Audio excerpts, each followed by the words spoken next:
Hello and welcome to another video from the only source of information that you need to not only survive the current apocalypse but actually enjoy it. And today is going to be part 2 in the interview series that I did with Deep South Homestead, Danny and Wanda. Now honestly, the whole thing was basically us interviewing one another, but it was too much footage to put in one video, so I broke it in half, and today's half is primarily them interviewing me. Now the way this all came about is I produced a video a couple of years ago amongst these gorgeous live oaks, and Danny, being a naturalist, instantly understood that I was probably close to him because those oaks don't grow everywhere. So a very limited range, and he lived in that range. They contacted me, asked if I would like to do some kind of collaboration, and I said yes. But at the time, I was unable to do a collaboration because all my equipment was broke. But I got a new audio recorder, I got a new camera, I got new editing software, a new computer, and the day that I had all of that in place, I made arrangements, went up and saw them, and we set up and shot all this video. There were problems immediately because they had new equipment as well, and both of us were trying to learn how to use our equipment while actually producing a video. So it was very, very stressful, and after I produced the 2 videos of the tour of their place, my spirit gave out and I just couldn't do any more with it. I put it in a folder on my hard drive, hoping to one day get back to it. Well, what happened, I got a message on my computer the other day saying that my hard drive was getting filled up. I needed to free up some space, so I went through all of my folders, throwing stuff away. When I came to this folder, I realized I had something special, so I put it all right on my desktop, put it all in my editing program, and I produced what I think are some really good videos, this being one of them. So let's go ahead and look at the interview I did with Danny and Wanda about 2 years ago, basically them asking me about my channel. Hello everybody, this is Danny and Wanda from Deep South Homestead. We are here today with Subsistence and Covering. Found out here recently, we've been watching him for actually several years now, and found out here recently that we're actually neighbors with one another. The YouTube world is so small, man. And we're enjoying this time with him today, and we want to let y'all follow along with us and hope you enjoy it. Okay, so you said you were in the Navy? Yeah, I was in the Navy for 6 years, yeah. Yeah. And then, have you been on the coast? Well, I don't know if you want that on there, but you've been... Oh yeah. Well, hey, every year I get more and more information out there. I started off telling people I lived in America. And then it was in the Deep South, believe it or not, it was the Deep South. That's what we came up with. We got your Deep South, huh? Yeah. And then after that, it was in, people were asking me more specifics, and eventually I said I was in South Mississippi, and I stuck to that. And I guess the reality is, if somebody really hates your guts and they want to hunt you down and cause you they're going to find you. They're going to find you. Yeah. And the truth in that is, every now and then, somebody will get really vile with me, and they'll reveal that they know where I'm at. Well, but people that love and respect me, they don't even go looking, because they know that I don't want people to, so they don't want to know where I live. Right. But yeah, now everybody knows I'm in South Mississippi, and just like I was saying earlier, eventually we'll just get to the point where I'll tell everybody my social security number and date of birth, because it's just, you know, you get to the point where you're just tired of trying to hide who you are. Yeah, and you said what really piqued our interest was, it's not been too many months ago, sometime last year, you did a video outside, and Danny goes, "Those trees look familiar." He said those are Mississippi trees. Yeah, because we didn't know where you were from. Like you said, people who just like you don't care where you're from. You know, and I didn't care. But when I saw those trees, I told her, I said, those trees are only in South Carolina and South Mississippi and some places along the coast of Alabama. I told her, I said, he's close. Yeah, and it was kind of funny because we're sitting there, and then we didn't watch anything for a while, and I pulled up something, and there you were. There you were doing Cruising the Coast. Cruising the Coast, and I said, Danny, he is in Mississippi. He wouldn't be doing Cruising the Coast if he wasn't in Mississippi. Well, you know that YouTuber, we talked about him earlier, Nomadic Banana. Yeah. Okay, we were watching him one day. My wife watches all his videos. Every morning, it's the first thing she does is turn on Nomadic Banana and watch some of his videos. And they are entertaining, and he seems like a nice guy, and he seems like he really enjoys some of the things he's doing. I'm sure that being on the road all the time, he probably wishes he had a house and picket fence and puppies and all that. And I guess he got most of that because he's driving around with his cat and his girlfriend's driving around with a dog. But we were watching him in there in Florida, down in South Florida, and they're going north. And I said, hey, he's going to get pretty close to us, you know. And so 2 days later, he made a video, and I guess he was in Pensacola. Wow, he's really close. You know, maybe we need to send him an email and tell him we'd like to meet him somewhere. Right. So the next morning we get up, and he was out there standing in front of the Friendship Oak. And you know he videotaped that 2 days earlier. Yeah. Oh my goodness. Oh, by the way, you know where Friendship Oak is, right? Yeah, right there. Yeah, just Gulf Park right there. Yeah, Gulf Park College. Yeah. Okay. He didn't get close to the tree, but I told somebody about seeing him at the Friendship Oak, and they said, "Did you know it split?" And I thought, "There's no way." I didn't know it split. I haven't been down to look at it. My wife wants to go look at it. But somebody told us the thing split. Now, when we were there, maybe a year or two ago, they hadn't put the treehouse back up in it, and you could see all the wounds from where that treehouse had been sitting on that tree for 100 years. And that's actually why there's no tree houses in my live oaks. Because, you know, when I saw that on the Friendship Oak, I was like, if we ever put anything in the trees, it's going to be on post. Post, just be around up in the tree, But, yeah, from what I understand, that thing cracked, and it supposedly, from the mythology of South Mississippi, it supposedly was a seedling when Christopher Columbus discovered America. That's a really old tree. Right. Almost as old as mine. Now, actually, I think my trees are about 300 years old. Other people have told me they're about 500 years old, but my trees are not anywhere near as big as a Friendship Oak, so I don't think they're that old. Yeah, but yours are big, nice trees. Yeah, they are. Yeah, they're beautiful trees. Well, I saw him in the video. I told her, I said, he is in South Mississippi somewhere. Yeah, so well, as soon as it dries up enough to walk back there, y'all can come on out and bring all your fancy gadgets and perhaps even a little knowledge of how to use them. And by then, see what we can do. Yeah, I tell you what, by this time tomorrow, I will know 100 times more about my camera and my computer than I know right now, because somehow I've got to figure out how to get that on YouTube.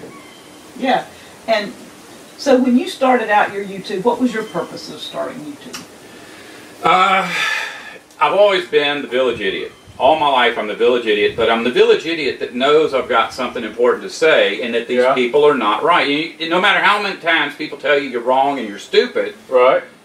I mean, you either got to just finally say, okay, I'm wrong and I'm stupid and I better shut up, or you just have to say, well, that's not right. I know I'm not stupid, and I know I'm wrong. I know I'm not wrong. So, you know, initially the first channel I had was in my real name, and it was just pointless videos of me playing with the dog or mama and daddy or whatever.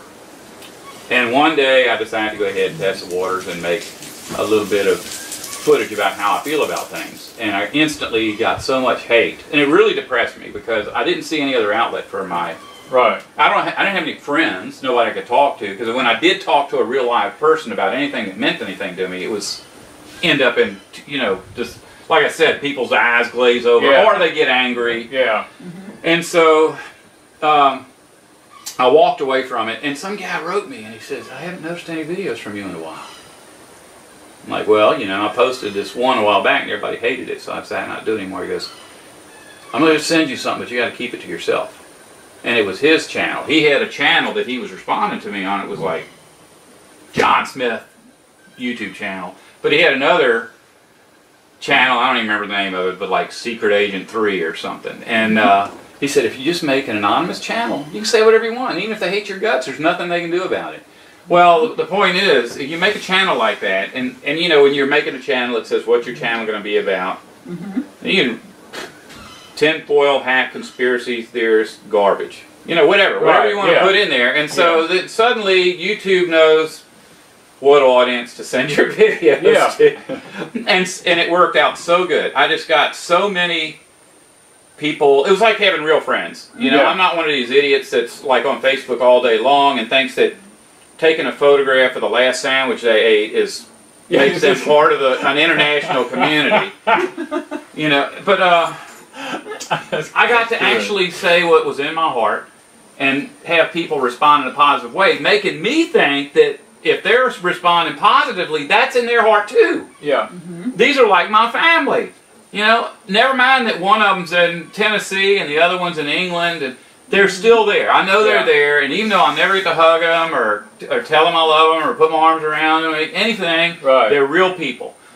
But they're really not, because they're on a flat screen, you know, and I can't smell them, I can't taste them, I can't touch them. Right. But it's still exponentially better than sitting out in the woods all day thinking, I'm worthless. Right. Yeah, it makes you feel a little bit like there's somebody out there besides you that thinks the same way. Yeah, and you know, as long as we're God's creation, we're the most important thing in the universe, but you still have to have some kind of positive reinforcement to get that across to you. Yeah. And I feel that way now. I mean, I honestly feel like I'm the single most important person in the universe because people love me. Yeah. And if my YouTube channel went away tomorrow, you're still the center of your universe. Just saying. But yeah, do you ever? That's your universe. Do you ever have the thought? This crosses my mind occasionally. Do you ever have the thought when I'm walking through a store? People know who I am. But I don't know who anybody is, because see, we're sitting here making this video right now. We can't see one single soul who's going to watch that. But 1 million people will eventually see this. Look, you don't understand. But hey, maybe you do. When I found out there were people that watched my video that lived in the same area that I lived in. We had that happen in town just the other day. Well, I'm talking about YouTube. That shocked to me that somebody says, "Hey, don't you live down the road from me?" Yeah. But what really shocked me, I come over here thinking, okay, these are a bunch of country hicks with chickens and vegetables. I wonder if there's a way I can sneak some Bible thoughts in and not get stoned, you know, because hopefully they've seen my Bible videos, but I don't know if they have or not. And so to find out that you're making similar videos, I mean, there's a big step between church and what we do. Yes, a huge step. Because I'm making videos where every video, it's like got a disclaimer in it. You know, I've got my intro, I've got my outro, but somewhere in there is, look people, I'm trying to teach you the Bible, but you have to understand, if you're going to church, you're not going to be able to learn this. Right. You've got to put distance between you and the empire's propaganda program. Yeah. You know, as long as you think that the Bible is about God's hatred of rock and roll and gambling, you're not going to learn what the Bible's really about. You're not going to get it. So, and then you told me that's what's on yours, and I'm like, wow, I didn't even know that. I didn't even know you had a separate channel for it. Right. So. Well, we don't tell anybody. Yeah, we do. Yeah, we do. I'm sitting there just joking. The whole world knows we do it. But yeah, I mean, as a matter of fact, when she told me you was going to be coming, I was like, well, this is a perfect opportunity for me to actually talk to you about some of those things.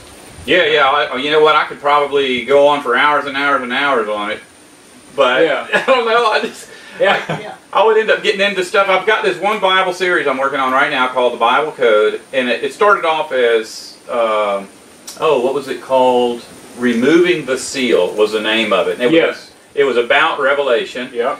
And I kept running into these, like, you know, when you're processing this thing that's going to be 8 parts or 10 parts or whatever it is, it's all day long you're just trying to get it organized so that you're not confusing people. That's the main thing. I don't care what they learn as long as they learn it good.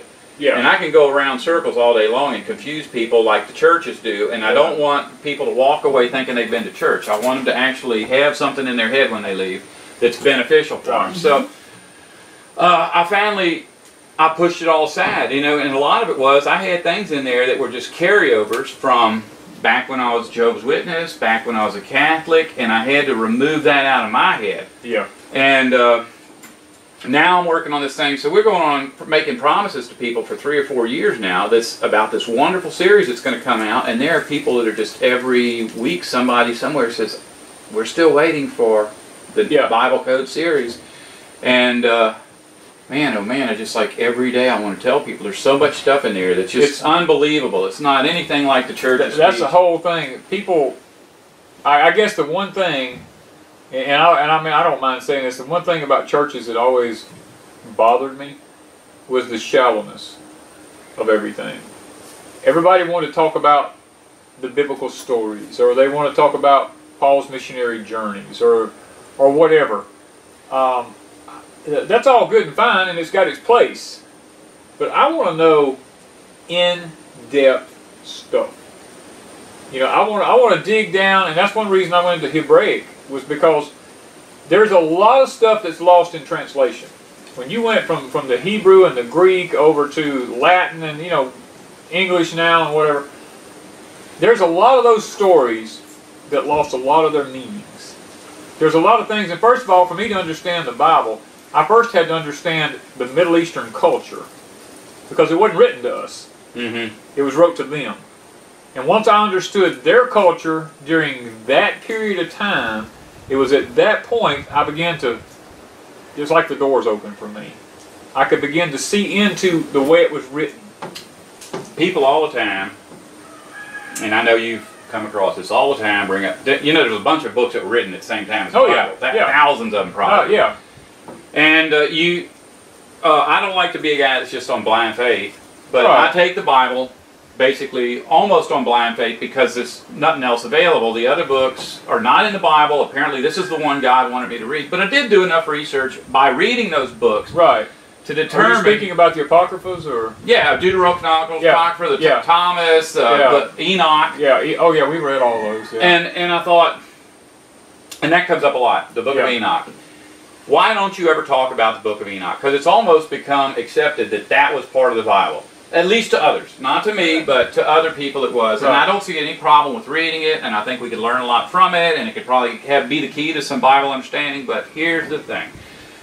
The Bible we have, the Greek, the Babylonian, the Hebrew, you can read something, and if it confuses you or makes you mad or makes you sad, you can go to the original language words and look at each word individually, compare it to every other instance so that it appears in the Bible, and you can confirm in your heart that this is really what the Bible says, or this is a mistranslation.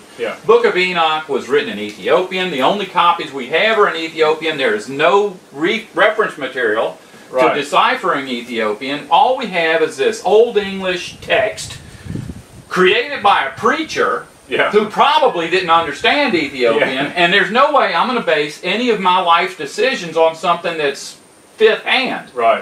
So, you know, I mean, there may come a day when all the original text of Enoch are photographically recorded and available on the internet, and there's notes underneath them, and there's comparisons.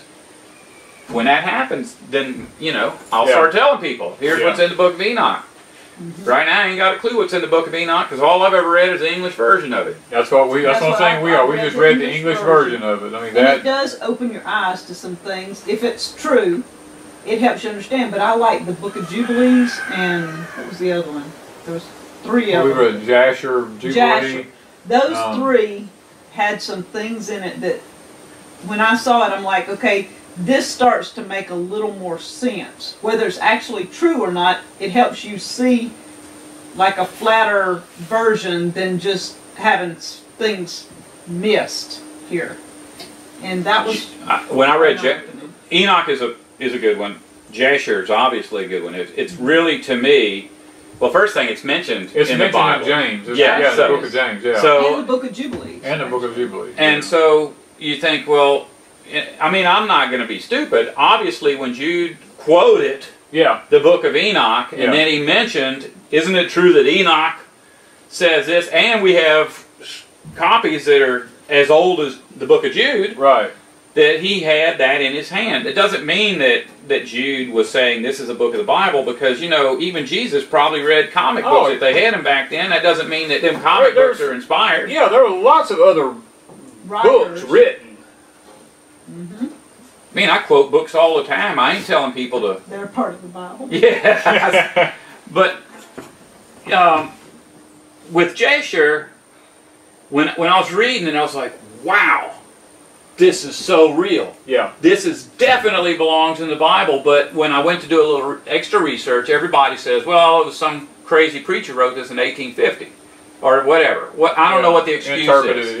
And there are no extant copies of the Book of Jasher in the original languages, which is usually, that's That's a flag. Yeah, that's a red flag. Okay, then it's saying if it doesn't exist in that, then it's like we were talking earlier about the Messianic Jews. Every Messianic Jew you talk to will swear that the Bible, every book of the Bible was written in Hebrew, but the Catholic Church changed all the New Testament to Greek. Yeah. Okay, so then explain this. Why is it every day some archaeologist somewhere will dig up a skull with a piece of paper in it, and it's always in Greek? Yeah. They've never found a Hebrew, so much as one Hebrew letter from a New Testament book. Right. So I mean, that's, to me, that means that Jesus actually spoke Greek, and they recorded his words in Greek. Yeah. Not only that, but when he quoted the Bible, he didn't quote the original Hebrew. You know, he always quoted from the Septuagint, which is a Greek. Because you can take an old... There's 1,000 different English Bibles. The ones that are translated from the Septuagint are word for word what Jesus said. Yeah. The ones that were translated from other books, earlier books, older, do not match what Jesus said. Right. And I'm not saying that they're conflict, but it's just that it's like I can tell you I love to eat pizza, or I can tell you pizza is something I love to eat. It's not like I'm trying to change the meaning. Right. It's just a different way of saying it. And I do love pizza.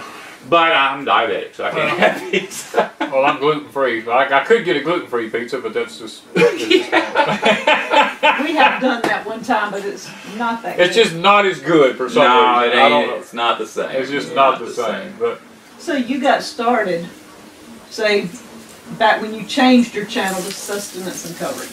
Okay, sustenance means that, like, whatever it needs for your body to survive. Your food, your water. I'll tell you exactly how I came up with sustenance and covering. Now, I grew up here in King James translations, because that's what's on TV. Anytime somebody quotes the Bible, it's King James. Always be, yes. But I was Catholic, and so I think a lot of the verses I heard, now looking back on it, since I've read the American Standard Bible, and I think that was a Catholic version from the time when I was growing up. And it sounds like a lot of the verses I'm reading are the verses that I heard as a child. Then when I became a Jehovah's Witness, all we read was the New World Translation, which is their version of the English Bible. Right.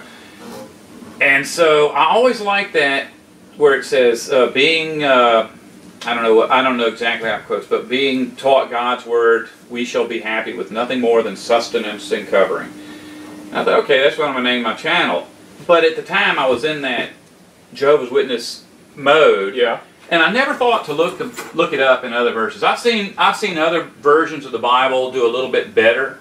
You know, like we'll be happy with food and shelter, or we don't need anything except for something to eat and a place to sleep, or there's a whole bunch of different ways. I've learned how to live with a little, and I've learned how to live with a lot. Yeah, there you go. Yeah. That's the same verses. Yes, the same verses. Yeah. So, anyways, I've learned to be content. It says I've learned how to be content with a little, and I've learned how to be content with. When you start thinking about you want to adjust your channels to because you don't like something the way it is, but then you sit back and you say, I've got a bunch of subscribers. I know it. Will this mess it up? Yeah. I don't want to do something that's going to make people leave or make YouTube cut me off or make it hard for people to find me, So, and it's really good when you get to that point.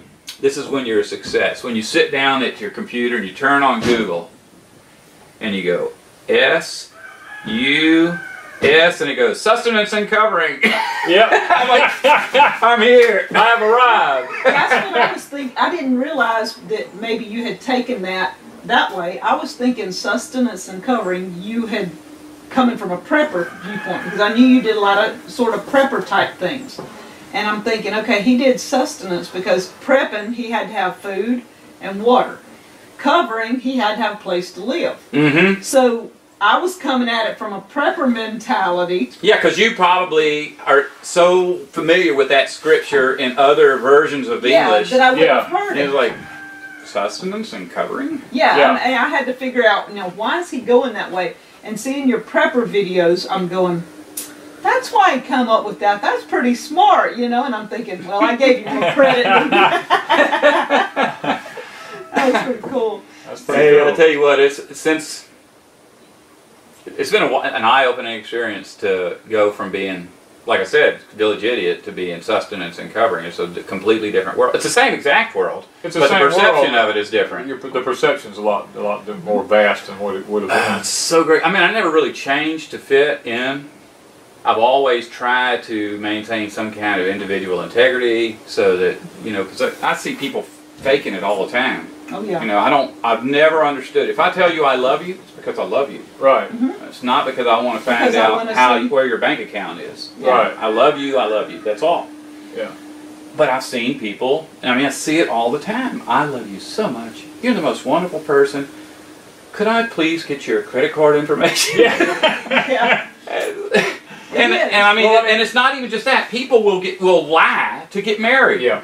They'll see somebody they know they want them more than anything in the world, and the reason they want them is because that person loves them, so they pretend to love them, and then when they get together, the whole thing falls apart, because once you find out the person was faking, right, then obviously you're in love with that person that existed before you got the paperwork from the government. Yeah. Well, I hope you appreciate that, and I certainly appreciate their hospitality. And I hope you appreciate the hospitality that they showed to me as well. And we'll visit their channel and take a look at what they're doing. By now, they have probably got hundreds of videos. When I went to interview them, I was like a very popular channel, and they were just getting started. Now they have far surpassed me in popularity. And a lot of people like what they're doing. I think you'll like what they're doing too. So as always, come back next week. Go visit Danny and Wanda, their channel. And if you do not wish to survive, don't listen to us.